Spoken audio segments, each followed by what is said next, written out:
और न्यूज पथ की आज शुरुआत करते हैं इस वक्त की सबसे बड़ी सियासी खबर से। आज चर्चा करेंगे देश के सबसे बड़े इंटरव्यू की, जो कि इस साल का सबसे धमाकेदार इंटरव्यू बने जा रहा है। जी हां, आपको बता दें कि इंडिया टुडे के साथ खास बातचीत में प्रधानमंत्री मोदी ने एक बार फिर केंद्र में बीजेपी सरकार बनने का दावा किया है और दलील दी है कि देश अब मिली जुली सरकार नहीं चाहता।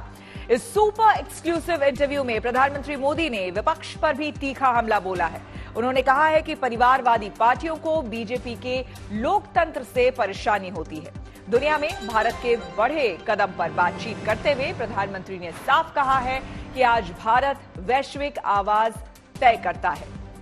सरकार के फैसलों पर बात करते हुए प्रधानमंत्री ने कहा कि वो कुछ भी अच्छा लगे इसलिए नहीं करते, बल्कि अच्छा हो इसलिए करते हैं। तो ये super exclusive interview India today को दिया गया है, जो आप देखेंगे।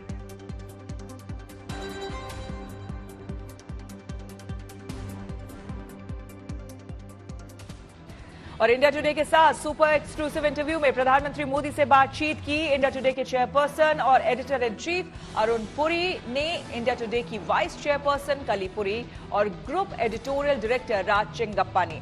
इस खास बातचीत में प्रधानमंत्री मोदी ने देश, दुनिया, सियासत और आर्थिक उपलब्धियों समेत लोकसभा चुनाव को लेकर भी अपनी राय रखी।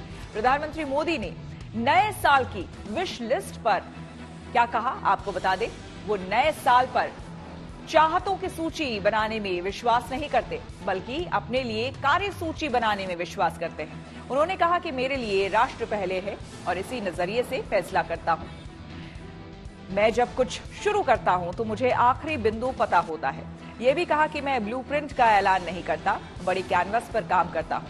अपने काम करने का तरीका बताते हुए उन्होंने कहा कि मक्खन पर लकीर तो सब खींचते हैं, लेकिन खींचनी है तो पत्थर पर करो। चुनाव के नजरिए से मोदी की गारंटी की अहमियत क्या है, इसे समझाते हुए उन्होंने कहा कि मोदी की गारंटी चुनाव जीतने का फॉर्मूला नहीं, बल्कि गरीबों का भरोसा है। 2024 चुनाव में जीत का दावा करते हुए उन्होंने कहा कि देश मिली जुली सरकार नहीं चाहता। राज्यों में नए चेहरों को कमान देने के सवाल पर प्रधानमंत्री ने कहा कि बीजेपी में सभी जमीनी कार्यकर्ता के तौर पर शुरुआत करते हैं और ऊपर बढ़ते हैं। उन्होंने कहा कि दुनिया में भारत के बढ़े कदम पर और कद पर उन्होंने ये कहा कि भारत का वक्त है। पड़ोसियों से ताल्लुकात पर कहा कि रिश्ते रचनात्मक हो, लेकिन जरूरत पड़ने पर दो टूक भी हो। नए साल पर इंडिया टुडे से खास बातचीत में प्रधानमंत्री मोदी ने अपनी कार्यशैली, सरकार के लक्ष्य और चुनाव पर खुलकर बातचीत की।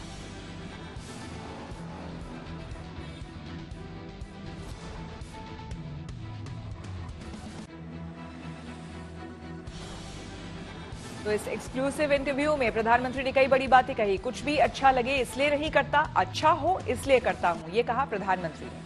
और जो बड़ी बातें थी, मोदी सब कुछ न्योछावर कर देगा, गरीबों के भरोसे को टूटने नहीं देगा। बहुत ही बेबाक तरीके से प्रधानमंत्री ने ये बात कही। मेरी सफलताएं और मेरे प्रयास सार्वजनिक दायरे में सबके सामने हैं। उन्होंने कहा जो कुछ भी मेरे जीवन में है वो सब सार्वजनिक दायरे में है। हर कोई समझ सकता है, जान सकता है कि मैं क्या कुछ कर रहा हूं। मैं चाहतों की सूची में नहीं, अपनी कार्य सूची में भरोसा रखता हूं।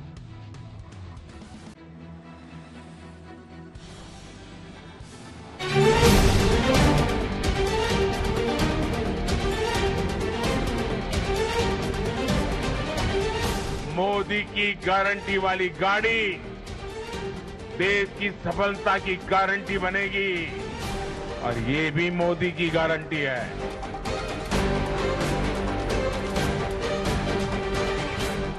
एक नाम जिस पर देश भरोसा करता है, एक नाम जिसका लोहा दुनिया भी मानती है, वो नाम है प्रधानमंत्री नरेंद्र मोदी का। पिछले 10 वर्षों में भारत की तरक्की और दुनिया में बढ़ता सम्मान, दोनों का श्रेय प्रधानमंत्री को जाता है। भविष्य के लिए क्या है प्रधानमंत्री का विजन, क्या है लक्ष्य और चुनौतियों के लिए क्या है रणनीति। नए साल के मौके पर ऐसे तमाम मुद्दों पर प्रधानमंत्री ने इंडिया टुडे के चेयरपर्सन और editor in chief Arun Puri, India today की वाइस चेयरपर्सन कली पुरी और ग्रुप एडिटोरियल डायरेक्टर राज चिंगप्पा के साथ खास बातचीत की। लोकसभा चुनाव से जुड़े सवाल पर जवाब देते हुए प्रधानमंत्री मोदी ने एक बार फिर बीजेपी की सरकार बनने का दावा किया।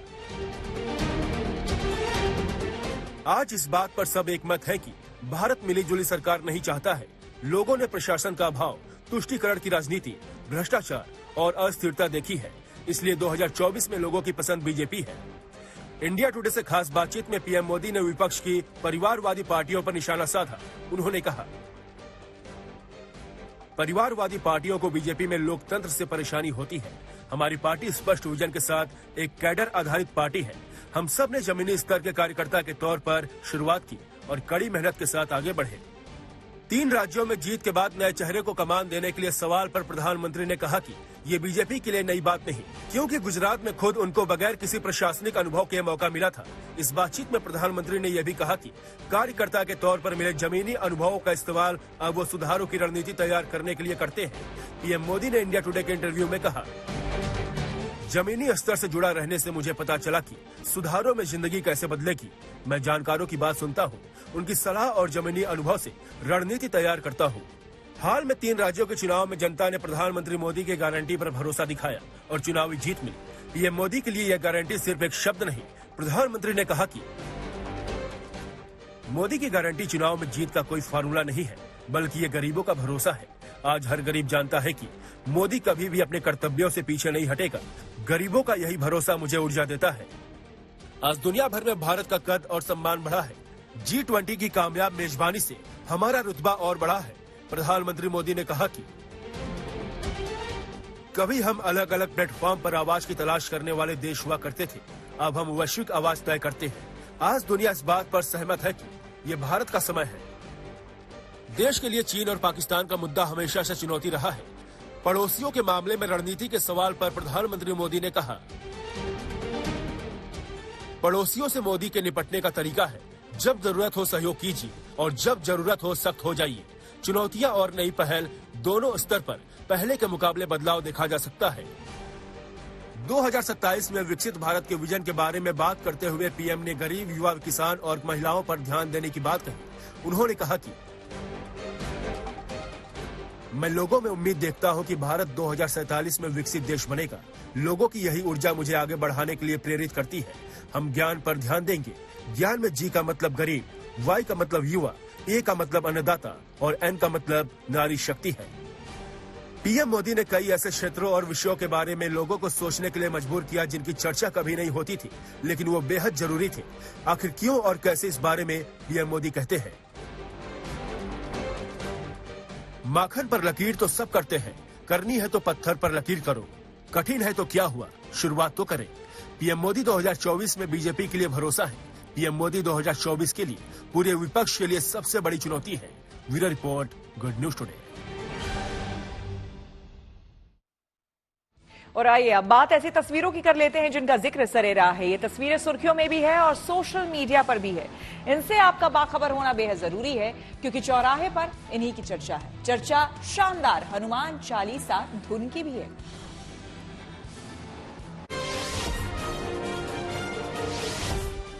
महाराष्ट्र के बारामती से सांसद सुप्रिया सुले क्रिकेट खेलती नजर आई। उनका ये वीडियो सोशल मीडिया पर खूब वायरल हो रहा है। इसमें वो हाथों में बल्ला थामे दिखे। दरअसल सुप्रिया बालचंदर नगर में क्रिकेट प्रतियोगिता के दौरान युवाओं का हौसला बढ़ाने पहुंची थी। इसी दौरान सिक्का उछालकर उन्होंने मैच की शुरुआत की, साथ ही क्रिकेट भी खेला।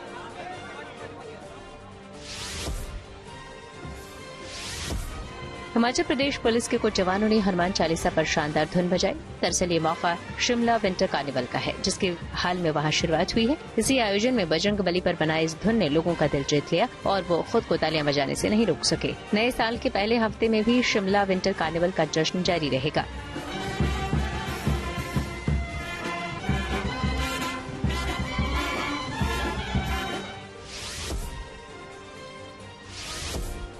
मुंबई आगरा नेशनल हाईवे पर पैदल जा रही एक मुस्लिम युवती चर्चा का विषय बन गई। दरअसल ये युवती बजरंगबली का भगवा झंडा लेकर रामलला के दर्शनों के लिए अयोध्या जा रही है। ऐसे में जहां जहां वो गुजर रही है, लोग उसका स्वागत कर रहे हैं। मध्य प्रदेश के खरगोन में भी कुछ ग्रामीणों ने शबनम का स्वागत किया। इस मौके पर शबनम ने हिजाब पहना हुआ था और उसके हाथों में भगवा झंडा था। शबनम ने पैदल ही रामलला के दर्शनों की ठानी है। वैसे अगले महीने 22 जनवरी को राम मंदिर की प्राण प्रतिष्ठा का भी कार्यक्रम है।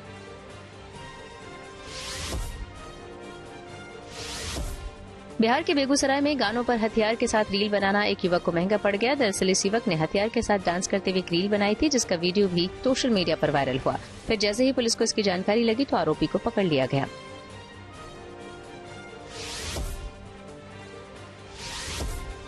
उत्तराखंड नंबर की गाड़ी के बोनट पर एक लड़की का वीडियो सोशल मीडिया पर वायरल हो गया, जिसमें ये लड़की हथियार के साथ नजर आई। हालांकि जैसे ही ये सोशल मीडिया पर फैला तो लोगों ने पुलिस को टैग कर जांच की मांग की। अब देहरादून पुलिस ने इस मामले में कार्रवाई शुरू कर दी। जिंदगी का सफर सुहाना हो, इसके लिए सावधान रहना जरूरी है। रोजमर्रा के आपाधापी में कुछ देर बैठकर सोचना समझना भी जरूरी है कि आपके आसपास क्या हो रहा है और जो कुछ हो रहा है उससे हमारी जिंदगी, हमारा परिवार कैसे प्रभावित हो सकता है। इसलिए हॉर्न बजाकर बाखबर करने वाली खबर जरूरी होती है। और आज की ये खबर मोटापे के खतरे से जुड़ी है। पर्सनालिटी अच्छी हो, अंदाज खूबसूरत लगे, इसके लिए सभी फिट रहना चाहते हैं, लेकिन क्या करें? लाइफस्टाइल ऐसी है कि इरादे नाकाम हो जाते हैं, वजन बढ़ता जाता है। पर आपके लिए ये जानना समझना जरूरी है कि समस्या सिर्फ स्मार्टनेस की नहीं है, बल्कि मोटापा सेहत के लिए खतरनाक है। कई ऐसी जानलेवा बीमारियां हैं जिनकी वजह मोटापा है। दुनिया भर में इन बीमारी को दूर करने के लिए रिसर्च हो रहा है, वेट कम करने के तरीके निकाले जा रहे हैं। भारत में भी मोटापा बड़ी समस्या है, इसलिए जरूरी है कि इसे लेकर सावधानी वाला हॉर्न बजाया जाए।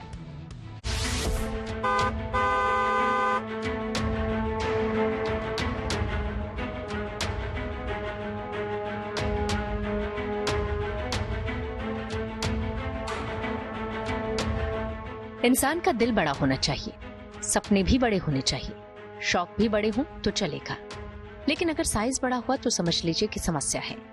लार्ज तक तो मामला ठीक है, पर अगर डबल एक्सेल वाली हालत है तो ये साइज आपकी सेहत पर भी भारी है।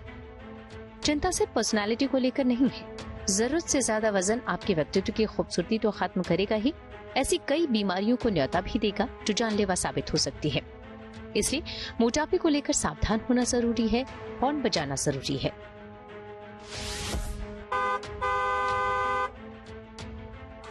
सबसे पहले आपको बताते हैं कि ओबेसिटी यानी मोटापे से जुड़े खतरे को लेकर नई स्टडी में क्या सामने आया है। मेडिकल जर्नल लैंसेट के मुताबिक कम से कम 28 लाख लोगों की हर साल मोटापे की वजह से जान जाती है। ऐसा मोटापे से होने वाली जानलेवा बीमारियों की वजह से होता है। European association for the study of obesity के मुताबिक 44% डायबिटीज, 23% हार्ट डिजीज, 7% और 41% कुछ तरह के कैंसर के मामले मोटापे से जुड़े हैं। कहने की जरूरत नहीं कि मोटापा एक बड़ा खतरा है जिसे लेकर दुनिया भर में चिंता है। वजन घटाने के कारगर और हेल्दी तरीकों पर रिसर्च चल रहा है। वेट कम करने के लिए नए नए रास्ते निकाले जा रहे हैं। मोटे तौर पर 3 बड़े तरीके हैं जिन्हें दुनिया भर में आजमाया जा रहा है। इनमें पहला है सर्जरी, जिसके फायदे कम और नुकसान ज्यादा है। दवाओं से वजन घटता है लेकिन साइड इफेक्ट भी हो सकते हैं। तीसरा तरीका है बिहेवियर चेंज, यानी व्यवहार में बदलाव लाना। ये तरीका आसान है और असरदार भी। मसलन अगर आप मोटापा कंट्रोल करना चाहते हैं तो काम की डेस्क से खाने पीने का सामान दूर रखें। खाने के बाद भी भूख लगती है तो हेल्दी स्नैक या सलाद खाएं। ब्रेक में कुछ खाने की बजाय टहलने जा सकते हैं। कुछ हाई कैलोरी खाने के बजाय शुगर फ्री च्युइंगम या कैंडी खाएं। इस तरह अपनी आदतों या व्यवहार में बदलाव करके मोटापा दूर किया जा सकता है। वजन घटाने के लिए खाना कम करने से जरूरी है सही खाना अपनी डाइट में शामिल करना, यानी कैसा खाना जिसमें न्यूट्रिशन हो। जैसे अगर खाने में नट्स, मिलेट्स और सब्जियां शामिल करेंगे तो न्यूट्रिएंट्स की कमी पूरी होगी, जिससे खाने की तलब कम होगी, शुगर क्रेविंग कम होगी, तो वजन कंट्रोल करना आसान हो जाएगा। समझने वाली बात है कि मोटापा कई दूसरी बीमारियों की वजह बनता है। डॉक्टर मानते हैं कि इसकी वजह से sleep apnea, high blood pressure, heart disease, high cholesterol, stroke, diabetes, gall bladder की बीमारी, ऑस्टियो आर्थराइटिस, कैंसर और डिप्रेशन की समस्या हो सकती है। इसलिए मोटापे को हर हाल में दूर रखना है। इसके लिए संतुलित भोजन के साथ रेगुलर एक्सरसाइज जरूरी है। आप दिन में जितनी कैलोरी लेते हैं उससे 500 कैलोरी ज्यादा बर्न करना चाहिए, नहीं तो ये फैट के रूप में स्टोर हो जाएगी। वजन कंट्रोल में रहे इसके लिए रोज कम से कम आधे घंटे एक्सरसाइज करने की आदत डालें। खुद भी फिट रहें, दूसरों को फिट रहने का फायदा समझाएं, हॉर्न बजाएं। Bureau report, good news today. मोटापा क्यों खतरनाक है और इससे निजात कैसे पाई जा सकती है, ये विस्तार से बता रहे हैं डॉक्टर शरद मल्होत्रा।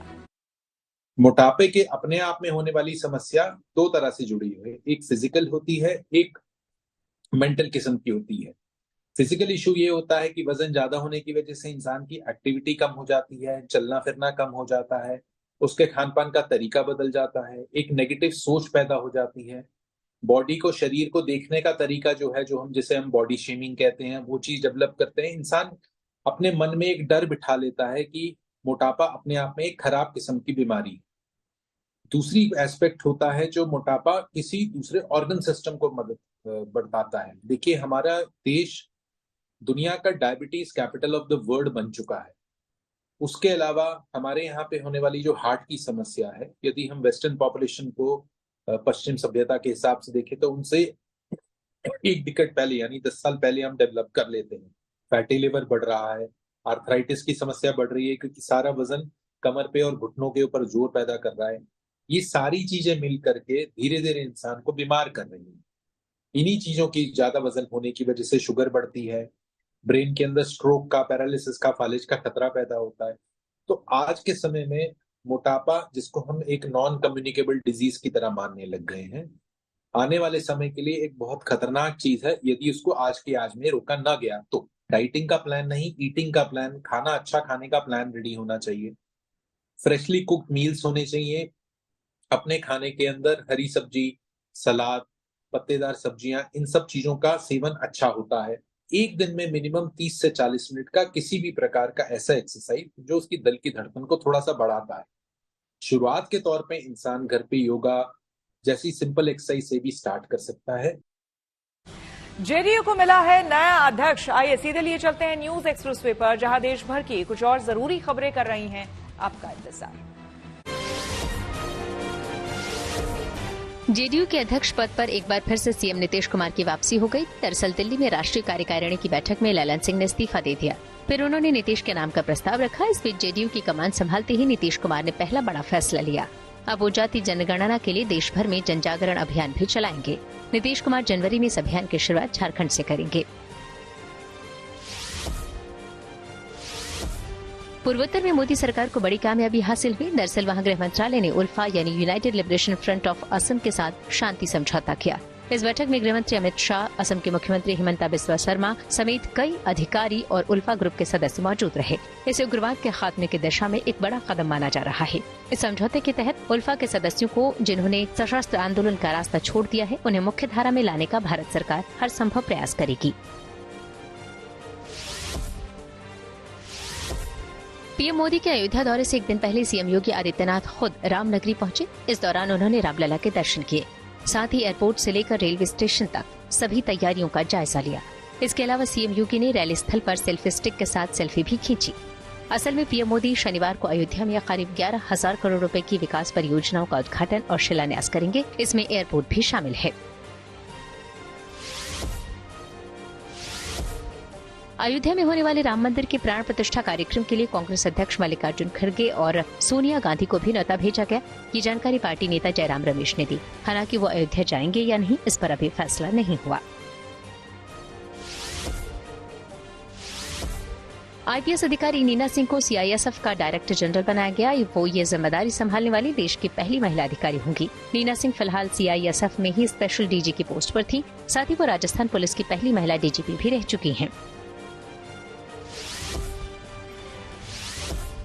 राजस्थान में शनिवार को भजनलाल शर्मा मंत्रिमंडल का विस्तार होगा। ये शपथ ग्रहण समारोह दोपहर 3:30 बजे है। सूत्रों के मुताबिक इसमें 17 मंत्री शपथ ले सकते हैं।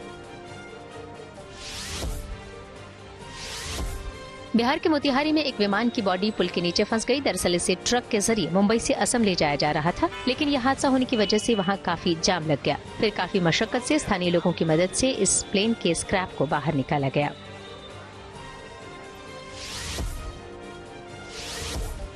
हिमाचल प्रदेश के शिमला में एक डॉग शो आयोजित किया गया। इसका आयोजन शिमला विंटर कार्निवल के दौरान हुआ। इस दौरान इन्हें रैंप वॉक की तरह रेड कारपेट पर चलाया गया। न्यूज पथ पर आगे है धन बाजार, जहां शेयर बाजार से लेकर कारोबार तक की सभी अहम खबरें होती है और इसका सीधा रिश्ता आपकी आमदनी आपके जेब से होता है। तो तेज रफ्तार खबरों के बीच ये जरूरी खबरें छूट न जाए, इसलिए सीधे आपको लिए चलते हैं धन बाजार। साल के आखिरी कारोबारी दिन शेयर बाजार में गिरावट रही। सेंसेक्स 170 अंक लुढ़का, ये 72,240 पर बंद हुआ। निफ्टी भी 47 अंक गिरा, ये 21,731 पर पहुंच गया। दिल्ली सराफा बाजार में सोने चांदी के भाव गिरे। सोना 350 रूपए सस्ता हुआ। अब दिल्ली में 10 ग्राम सोने की कीमत 63,950 रूपए हुई। वहीं चांदी भी 1,000 रूपए सस्ती हुई। 1 किलो चांदी की कीमत गिरकर 78,500 रूपए पर आ गई।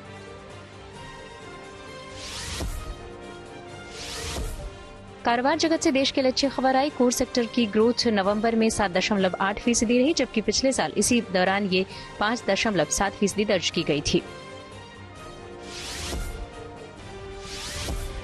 मोदी सरकार ने छोटी बचत योजनाओं में पैसा निवेश करने वालों को नए साल से पहले बड़ा तोहफा दिया। सुकन्या समृद्धि स्कीम समेत कई छोटी बचत योजनाओं पर ब्याज बढ़ा दी गई। सुकन्या समृद्धि योजना में जमा राशि पर अब 8% की जगह 8.2% ब्याज मिलेगा।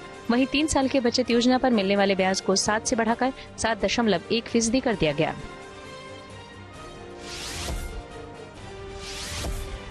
Bollywood actress Deepika Padukone car company Hyundai की नई ब्रांड एम्बेसडर बनी। वो कंपनी की नई car SUV Creta facelift launch करेंगी। कार का लॉन्चिंग इवेंट अगले महीने 16 जनवरी को होगा। दीपिका बॉलीवुड एक्टर शाहरुख खान और क्रिकेटर हार्दिक पांड्या के बाद कंपनी की तीसरी आइकन है। अब रुक करते हैं प्रगति मार्ग का, जहां ऐसी खबरें हैं जो कि देश की तरक्की, प्रगति और लोगों की काबिलियत दिखाती है। किसी फिल्मी कहानी की तरह 13 साल पहले बिछड़ा परिवार एक बार फिर से मिल गया। कहानी आगरा के एक परिवार की है जिसमें एक मजदूर मां के 2 बच्चे 13 साल पहले घर छोड़ गए थे। अब वो घर वापस लौट आए हैं। दिलचस्प बात यह है कि उन्हें अपने शहर और मां के नाम के अलावा ज्यादा कुछ याद नहीं था, क्योंकि जब उन्होंने घर छोड़ा था तब उनकी उम्र महज 9 साल और 6 साल की थी। दिलचस्प ये है कि इतनी सी उम्र में वो घर से सिर्फ इसलिए चले गए थे कि मां ने किसी बात पर पीट दिया था।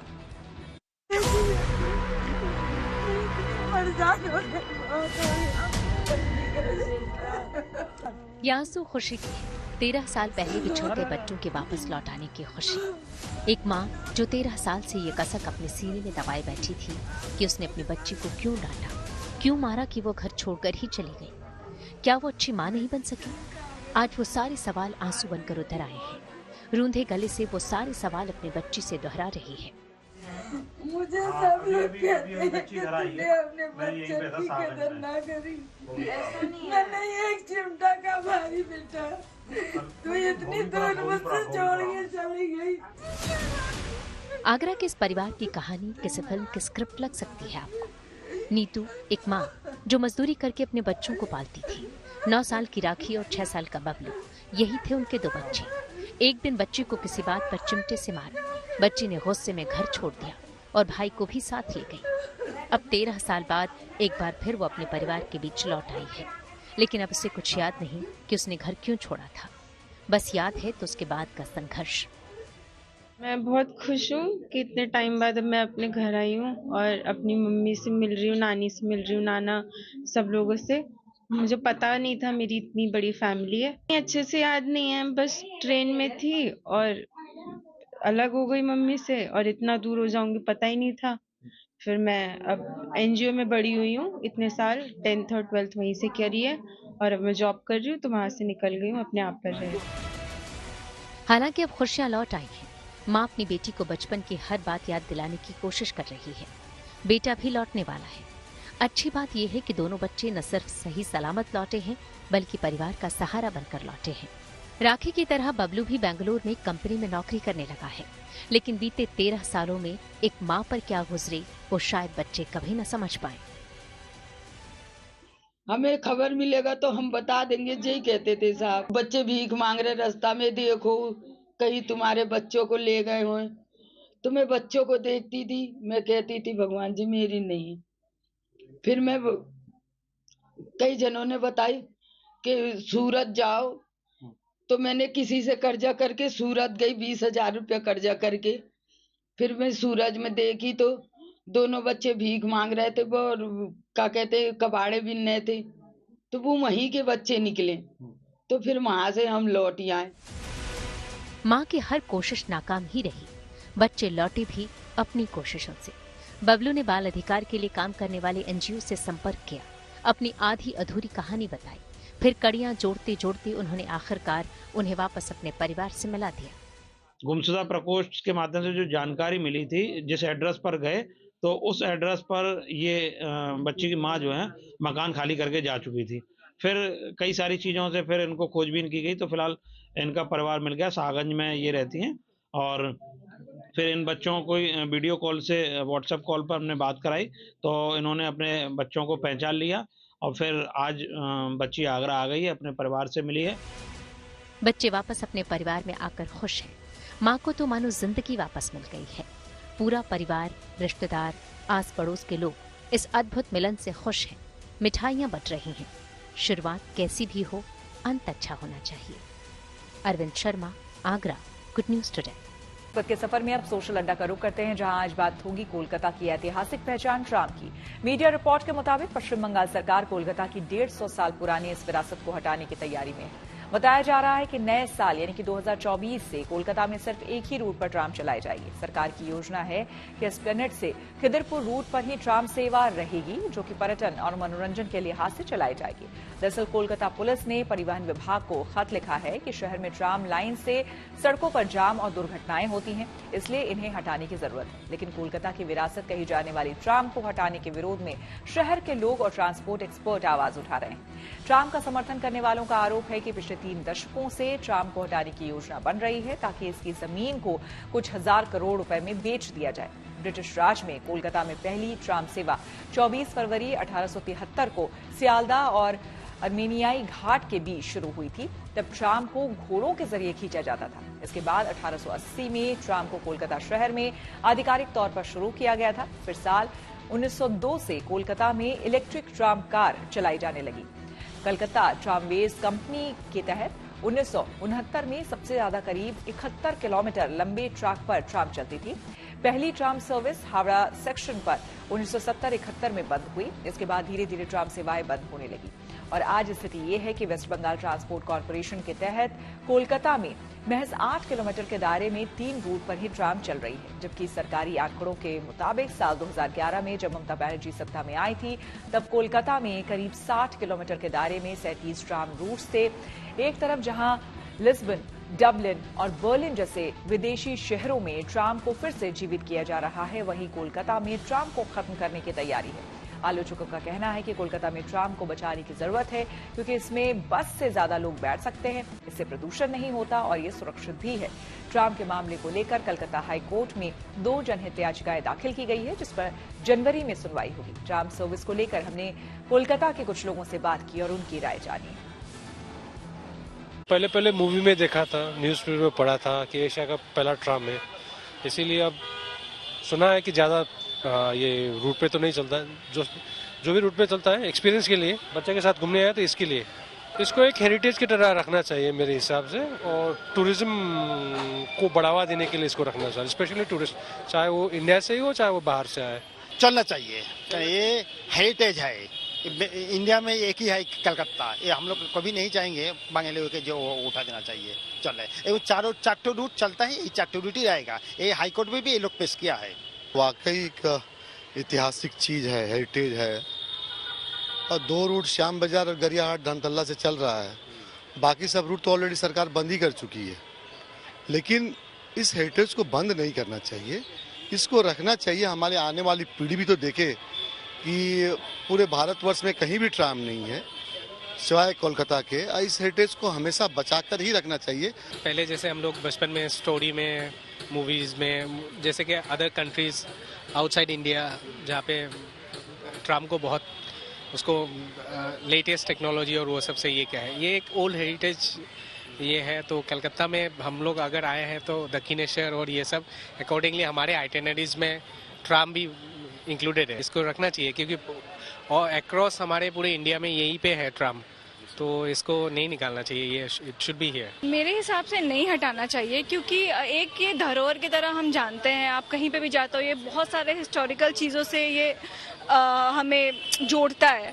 तो ऐसी चीज़ों को मेरे ख्याल से प्रिजर्व करके रखना चाहिए। जो हमारी जो आगे वाली जनरेशन है और जो अभी की जनरेशन है, वो भी इन चीज़ों को देख सके, समझ सके कि मतलब जो हमारे पहले के टाइम के जो हमारे फादर, ग्रैंडफादर जो चीज़ें देखते आए हैं, तो बहुत सारी चीज़ें, कलकत्ता एक ऐसी जगह है जो हिस्ट्री से काफ़ी चीज़ों को जोड़ती है, एंड ट्राम उस चीज़ का एक बहुत बड़ा हिस्सा है। मैं भी यहाँ पे आई हूँ, ये ट्राम के लिए ही आई हूँ इस जगह पे, सो डैट मुझे नहीं पता कि कब को हटा दिया जाए। तो मैं इस चीज़ से मतलब ये ना रह जाओ, अलग ना रह जाओ। मैं इस चीज को देखना चाहती हूँ, यूज करना चाहती हूँ। सो मेरे ख्याल से इसे नहीं हटाना चाहिए। बिल्कुल नहीं हटाना चाहिए। ये हमारे इंडिया का हेरिटेज साइट है। अगर ये हट गया तो मुंबई में हटा दिया, इसलिए हम स्पेशली देखने के लिए यहाँ पे आए हैं। यहाँ से भी हटा देंगे तो कहाँ देखने मिलेगा फिर। एटलीस्ट एक रूट तो भी कोई चालू रखना चाहिए, इंडिया का हिस्ट्री बना रहेगा।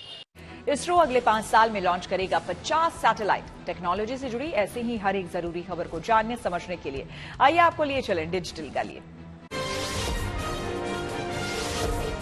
पंजाब सरकार ने विदेशों में रहने वाले राज्य के लोगों के लिए एक वेबसाइट लॉन्च की। इसका नाम nri.punjab.gov.in रखा गया है। इसका मकसद NRI की समस्याएं सुलझाना होगा। साथ ही वेबसाइट में ट्रैवल एजेंटों की भी जानकारी दी जाएगी।